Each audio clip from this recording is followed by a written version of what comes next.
Well, thank you so much, JJ. We have JJ Zhuang here from as a chief architect from Instacart. So I just wanted to know, like, what was the inspiration for it? I think,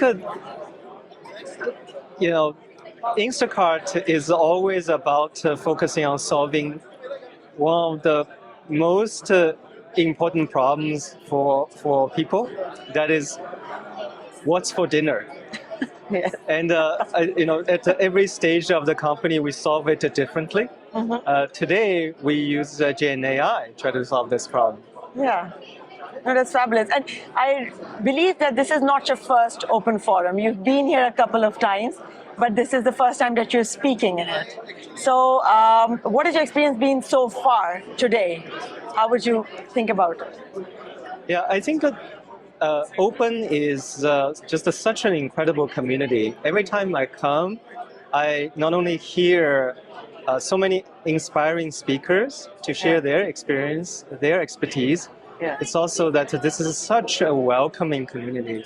I met so many people every time I come, and today as well.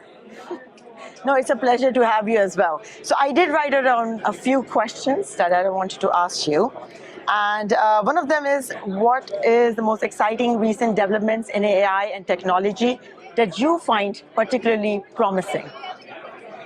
Yeah, I think that for a very long time, AI and ML problems are very specialized. It requires a lot of deep expertise to solve, very, very narrow problems.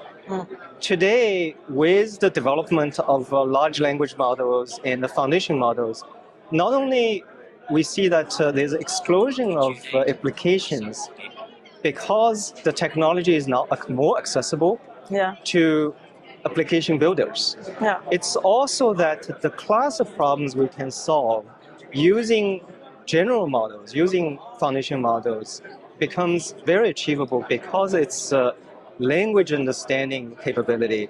And language understanding is most important because that's our, as humans, that's our interface. Yes, right? how do we communicate? Yeah. So I think that I'm really inspired by what we can now do in this new paradigm. Very well said.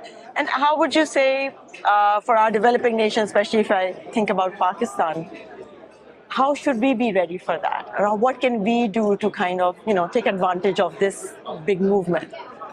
Yeah, that's a very interesting question because I think I'm extremely optimistic that the technology not only is going to be very beneficial for developed countries, it's going to be even more beneficial to developing countries. The way I think about it is, if you think about all the past technology cycles, right? Like last time, the big disruption was mobile. Yeah. Before mobility, before mobile phones, a lot of developing nations, communication was always an issue. They didn't have the infrastructure, they didn't have the landlines. Yeah. But with mobility, they got a chance to leapfrog that. You don't need to build all these hardware infrastructure. Yeah. You can just adapt to the new technology, right? Absolutely. And then I think that AI is going to be another such disruption wave. And I think, when in the next few years, we'll see a lot of really interesting and clever options of AI in these developing economies to really lift them up at a faster speed than even here. Yeah, so it's very optimistic. So we should not Very be that scared of it. Yes. I mean, that's like the general public's opinion a little bit. I think that when we think about mobile phones, right, like at the beginning, it felt also very foreign, right? But today, which country do you go to, especially developing countries? Like, where do you not see mobile phones? Absolutely. I think it's always maybe the fear of change or something new that we need to think about. But the past lessons tell me that sometimes developing nations, they actually go even faster. Like, for example, mobile payment, right? Yes.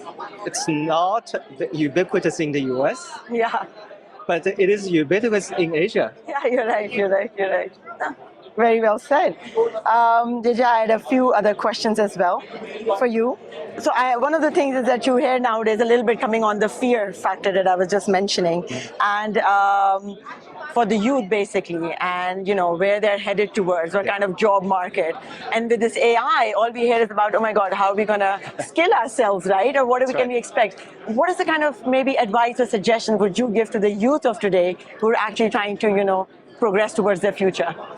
Yeah, so I think certainly, there's future is always uncertain. There's always unknowns involved, right?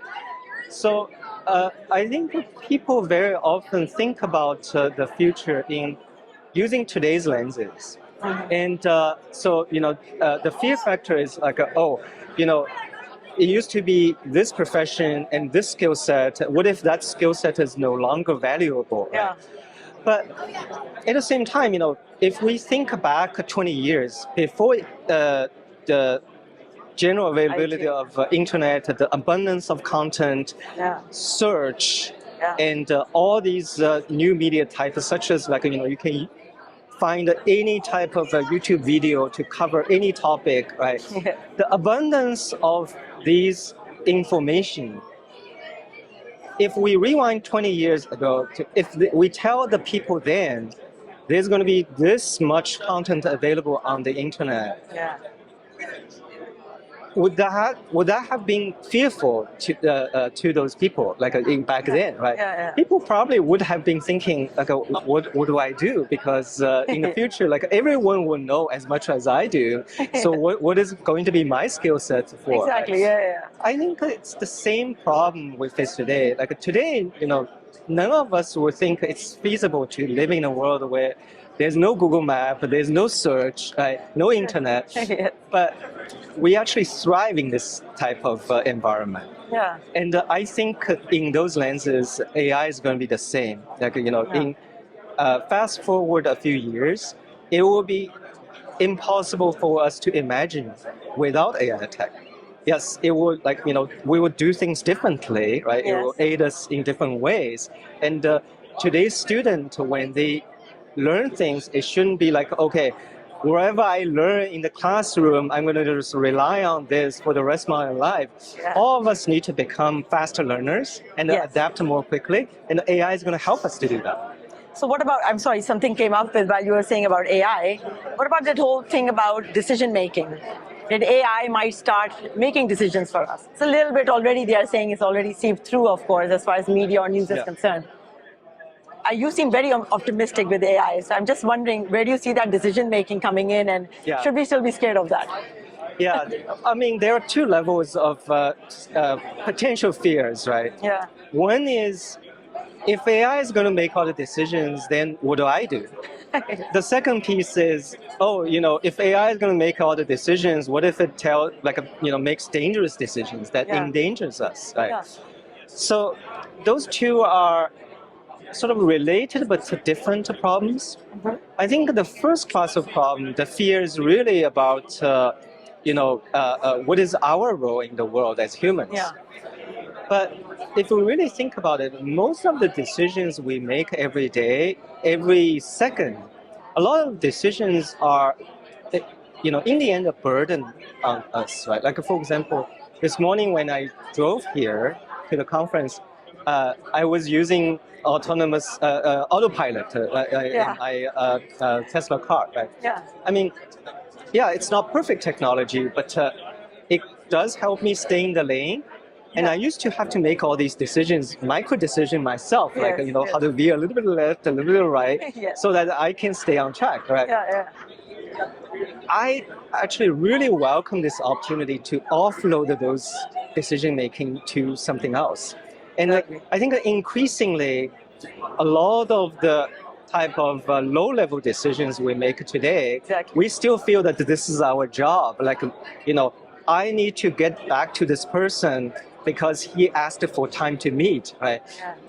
I'd love for an AI assistant to make those decisions for me so that I don't have to worry about, okay, did I forget something, right? So, that's one thing. That's a different perspective. And then the other is, Yeah, will that actually endanger us? If we're not careful, yes, maybe. But I think that there are plenty of people who are already aware of this issue. And Yeah. I'm not sure, everyone's thinking in the right perspective because, the danger is not about somehow AI becomes, it does not have an agenda. It's not like somehow it has an alternative agenda. I think that's how it's being perceived sometimes. But it's more like, in the end, AI is a tool. Yeah. Any powerful tools can be dangerous. Right? Electricity is dangerous. Yeah. Cars are dangerous. The more powerful the tool is, the more danger there is. And AI is a complex system. In order to mitigate the danger, in order to manage that danger, we do have to have better tools to manage it. Yeah. And at some point, those tools are also going to be AI based. Because I'm an engineer. If I think about the systems, danger can come from just dangerous bugs. Right? Yes, of course. If there's a hidden bug that causes a company to lose a lot of money, that's a very dangerous thing. Yeah, absolutely. And when AI systems become very complex, these problems will exist. How do we deal with that? The answer is still use AI as tools to deal with them and to manage these dangers. No, very well said. And I think it's also as you said, the mundane task can be given. For example, if you have self-driving cars, you can do your work and you don't have to worry about, driving to the meeting and stuff, because then your mundane tasks are being taken care of by AI and you are there to do the important stuff. Yeah, I'm an early adopter of all technology, so I'm already trying to do work on the phone when I'm while you're having auto driving, car, like you said. And I get warned by the car all the time. That's fantastic. JJ, thank you so much for being with us, for sharing your advice and suggestions, and we are so glad you're here, and we'll be seeing you next year as well, I'm sure. It's my pleasure. Thank you. Bye.